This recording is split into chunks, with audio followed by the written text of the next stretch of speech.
Hello and welcome to my channel. It's Hila here, Saturday Night Stitch, and thank you so much for tuning in. Today's video is a browse through of the July issue of Burda magazine, which I received about a week or so ago. But before we get started, I wanted to share with you my sweet peas that I've grown from seed, and they are just beginning to blossom and they're so beautiful. They send out a really sweet and spicy scent. And there's loads of them because I sowed a lot of seeds. My favorite ones are the ones that have this ombre color tone here. So wherever you are in the world, I'm sending you a posy of sweet peas. Right, so let's get into Burda 7 2024. Got the line drawings here, and we're going to see what's what in this issue. So quite a few repeats I noted in this issue, and one of them I'd actually traced when it originally came out, so that's a bit of a reminder for me there. Okay, so first off we have this really sweet bubblegum pop look with these polka dots, which I do love me some polka dots, and I do love a center seam line. However, I don't think the two necessarily go hand in hand unless if you're going to be pattern matching down that center seam line, and that's just a tiny little bugbear of mine that I have. But otherwise, I like the bare bone structure of this simple dress. It's very much 60s style. You've got the French darts here to give you some shaping, and you can add a little bit of interest by using some contrasting fabric over there. I do have a similar pattern style that I've made before. It's a Simplicity 1609, and it's like a jiffy print, and it's got a similar sort of neckline that's very close and round. And yeah, it's quite cute. Make it in a nice decent weight cotton sateen and you'll be fine. They've used a cotton poplin here, and I'm struggling to see how that would work really well, but a sateen that's got a little bit of the stretch would work really well for this. But yeah, I quite liked this one as a potential make.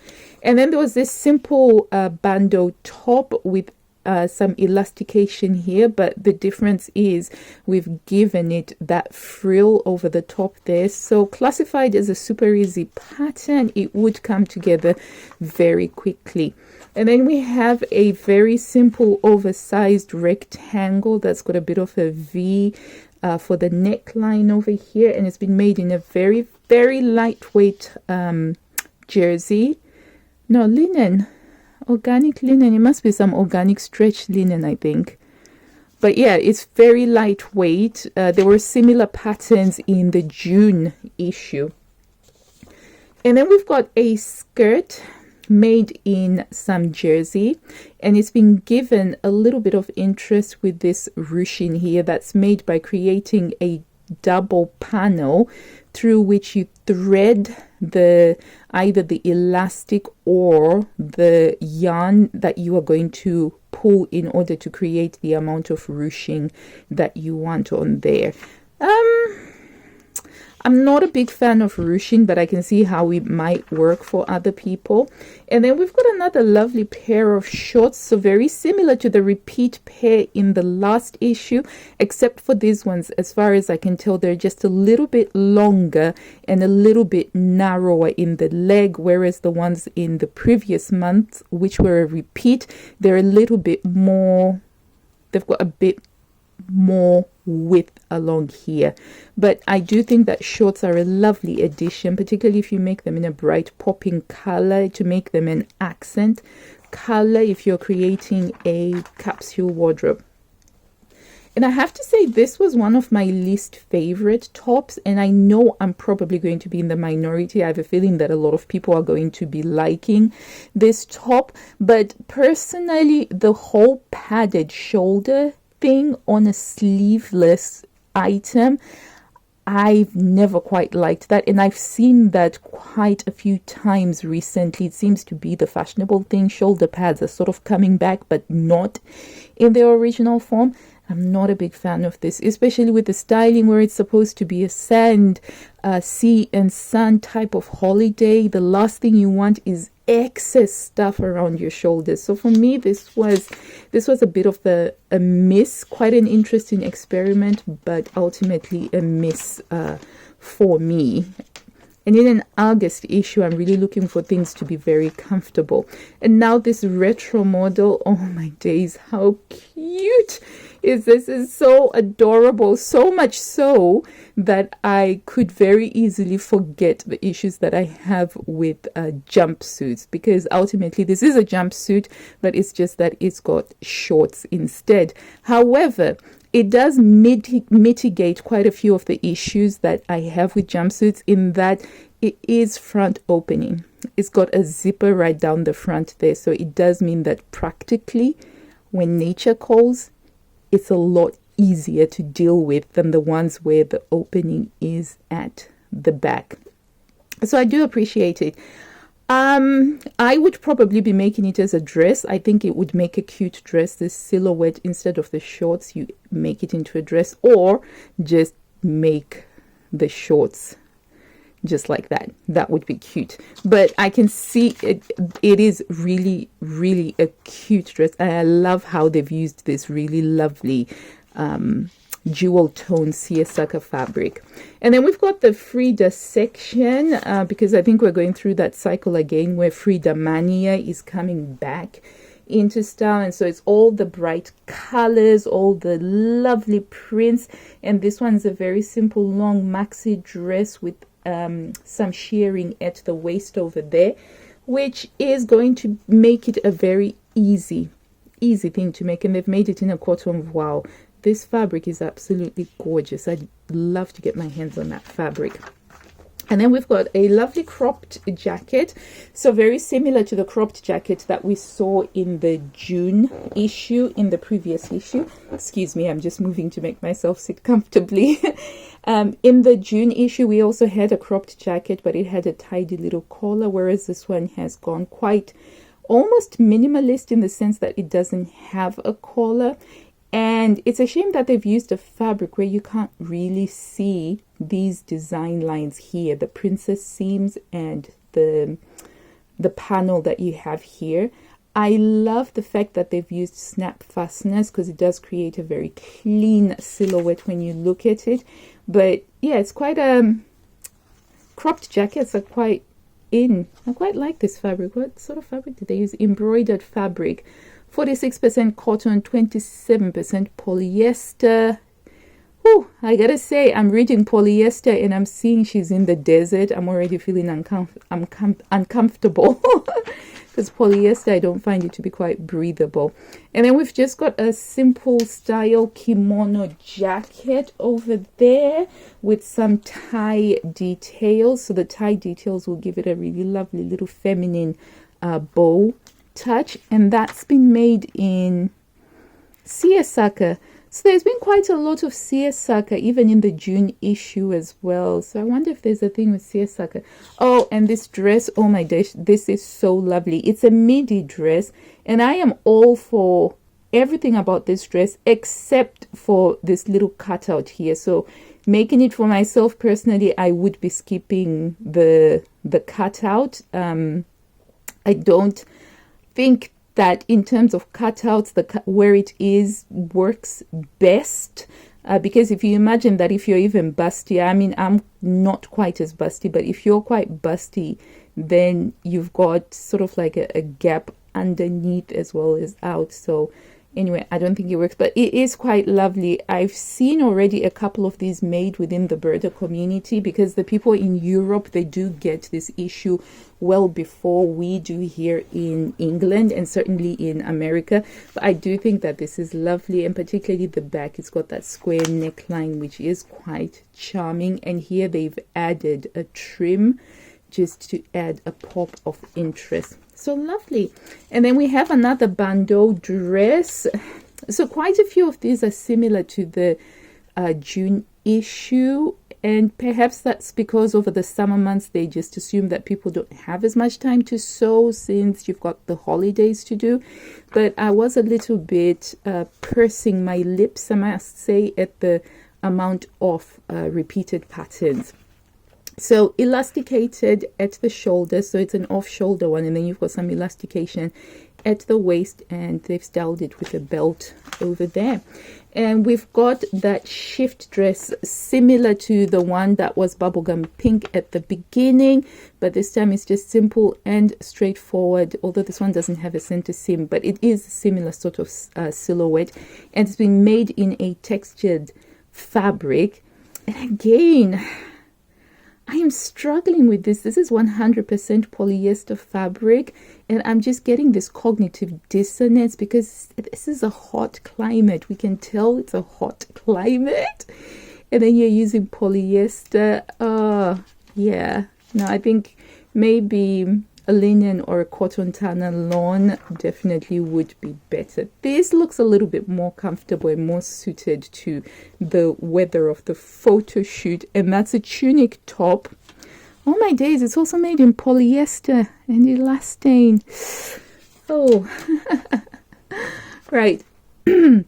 So simple tunic top with a bib. These are quite charming. I do like these quite a lot, actually. And it's got the blousey sleeves over there. I personally would be finishing these in elastic. Oh, sorry.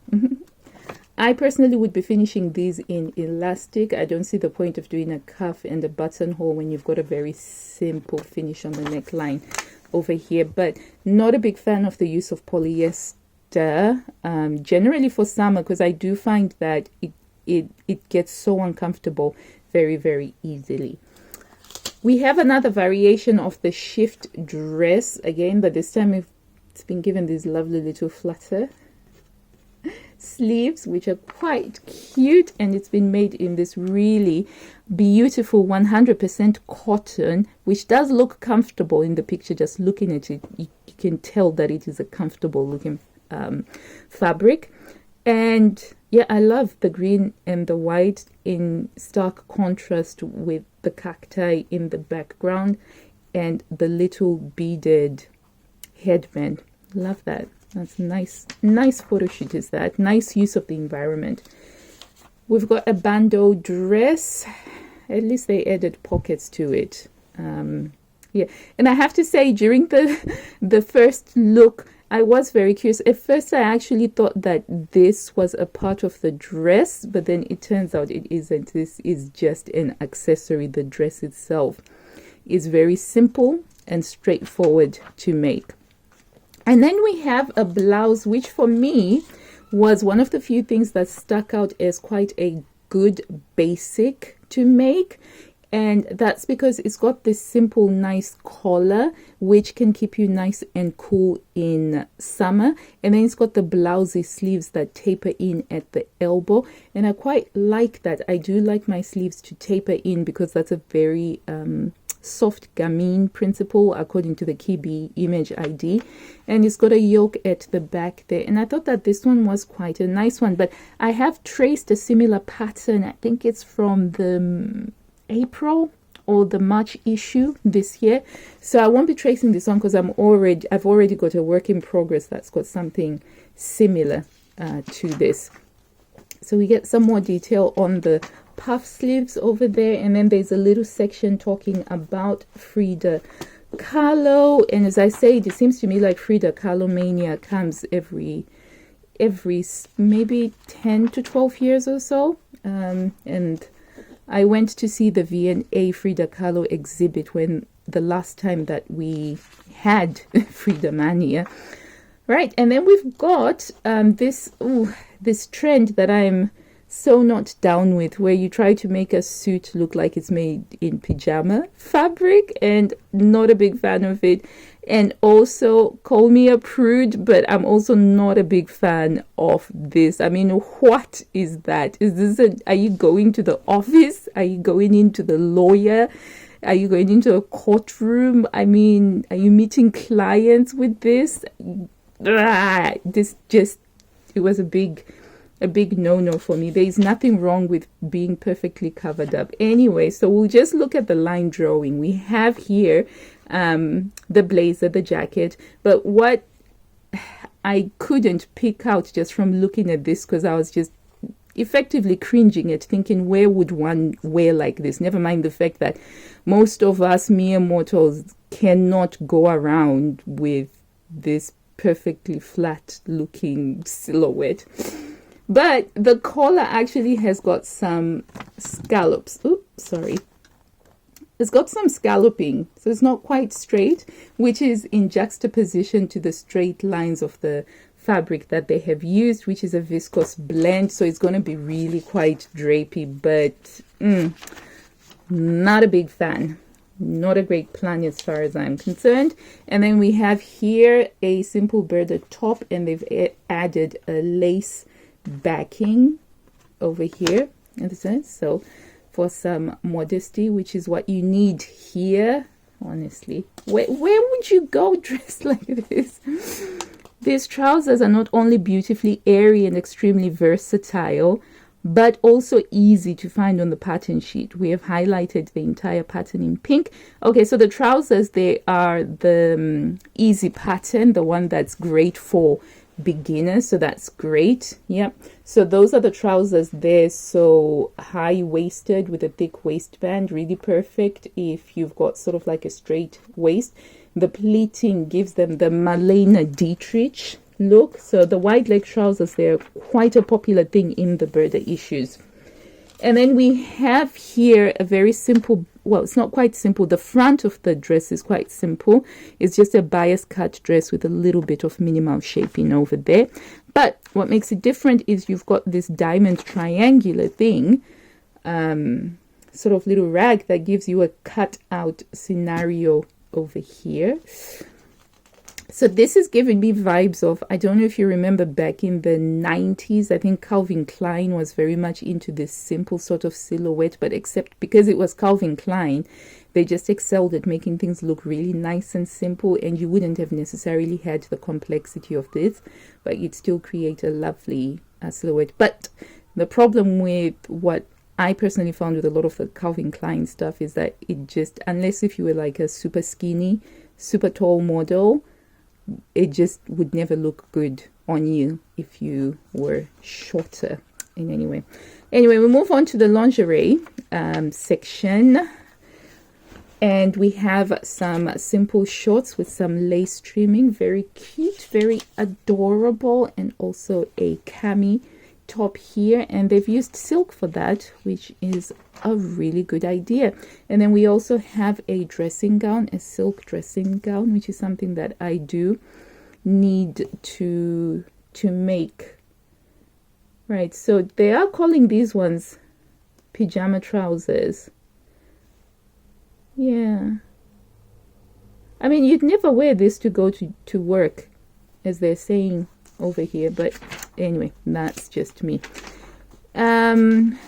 And we've got the repeat section where they're doing the best of Burda, which they seem to be doing for quite a fair bit. And they've got this top here, which is a pattern that I've always wanted to make ever since I first discovered Burda. We're going on to nearly 10 or 12 years ago now. And I remember buying this pattern as a PDF, and I printed it out. And it's still waiting to be made, lovelies. So maybe this is the kick that I needed to make it. I also remember I traced out this dress when it first came out, when I used to think that I could carry off ruching.